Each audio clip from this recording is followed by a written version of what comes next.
Welcome to Mustache May, a 4-week look at some films that star Burt Reynolds.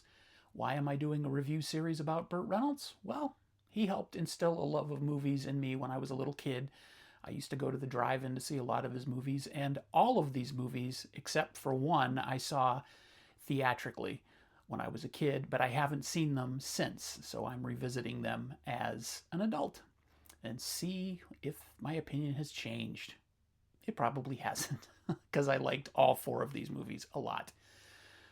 But I thought I'd share them with you. So here we go. Enjoy.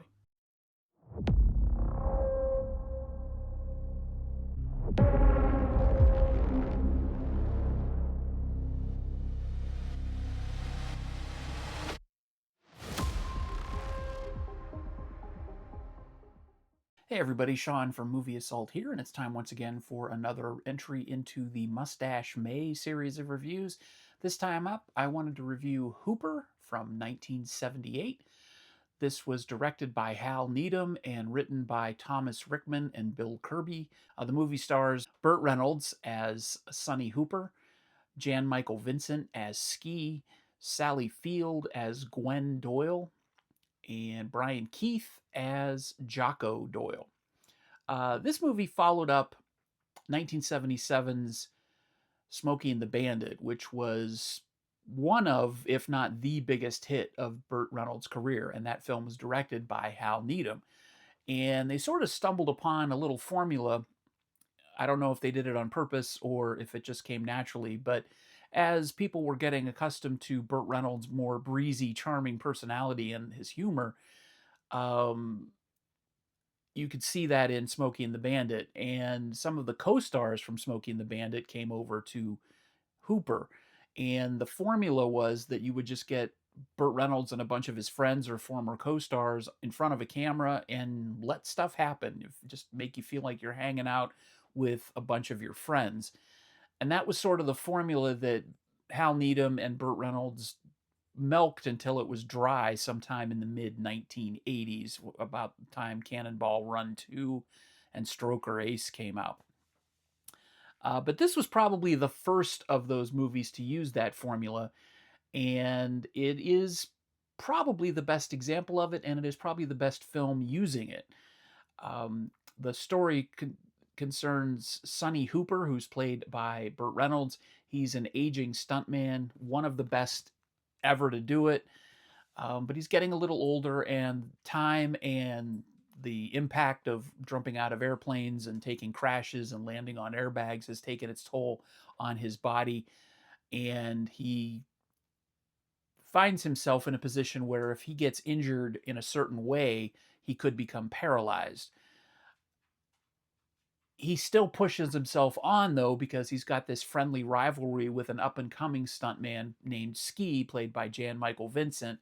They just sort of egg each other on, trying to get the best out of one another, just to one-up each other, and that keeps uh, Sonny Hooper motivated, even when he probably should be looking at his retirement time. The movie revolves around the filming of a movie called The Spy Who Laughed at Danger, which is an obvious parody of the James Bond series of movies, especially in their 70s heyday, that were over the top, very stunt heavy, and very on the verge of being ludicrous, especially around the Roger Moore era. Um, Adam West plays the star of the film, and in the movie Hooper, he plays himself playing the star of the film. And Sonny Hooper is his stunt stand-in, and he does all the stunts for Adam West, who plays I guess, the James Bondish character in this movie.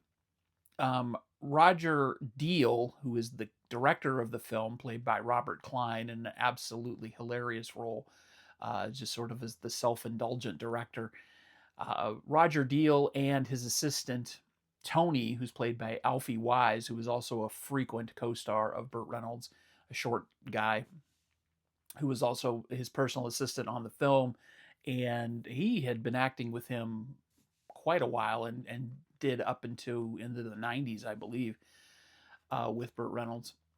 But anyway, the Sonny Hooper character has conflicts with both the Roger Deal character and the Tony character, always usually concerning the safety or the way the stunt is going to be carried out, or whether it was carried out with enough excitement to satisfy the director.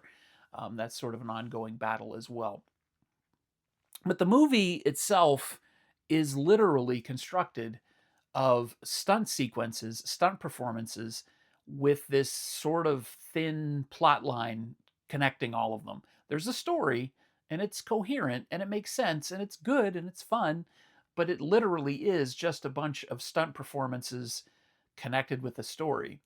And I'm not knocking the movie for that, because it actually works in its favor. It's very entertaining. It's very interesting to watch. You get to see a lot of behind the scenes stuff on how stunts are done, the thought that goes into them. Maybe not to the full extent that it actually happens, but at least you get to see some of the plotting and the planning that goes into some of these stunts, especially the very last stunt that is performed in the movie. Um, it works, and it's enjoyable, and it's a lot of fun, and it's one of my favorite Burt Reynolds films ever, even though this would probably be, not consciously but subconsciously, the beginning of the end of his reign at the box office, although he did still have some hits after this. I think the ease of which this movie came together and presented itself to audiences probably led to them getting a little lazier down the line. But it works here. They're still working hard. Burt Reynolds is fantastic. The cast is amazing, especially Jan Michael Vincent, James Best, and Brian Keith. Sally Field's a little underused, but she's still entertaining, and she looks great in this movie. And the movie is especially poignant as a love letter to the stunt profession. Of course, Hal Needham was a stunt coordinator on many, many films going back into the 50s, and Burt Reynolds started as a stuntman himself. Um, and those are the people that make these stars look good. They don't get paid a lot of money. I mean, they get paid, but they don't get paid anywhere near what the stars get paid. And the movie stars mostly get the credit for stuff that they didn't even do. So I think that Needham and Reynolds wanted to make a movie that sort of was a love letter to them and gave them the credit that they deserved, or at least a peek at what they deserve in terms of credit.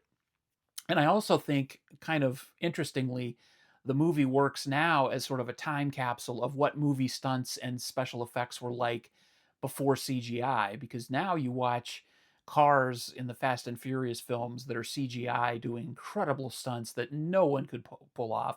I mean, cars in space and shit like that.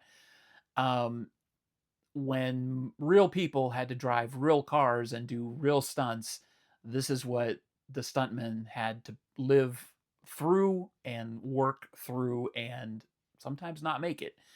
So I think that people who are more used to CGI films should watch this film just to get an idea of how things really are, or really were. And I assure you, everything is real in this movie. I mean, there's some trick photography and whatnot, but there's no CGI. It's real, and it shows.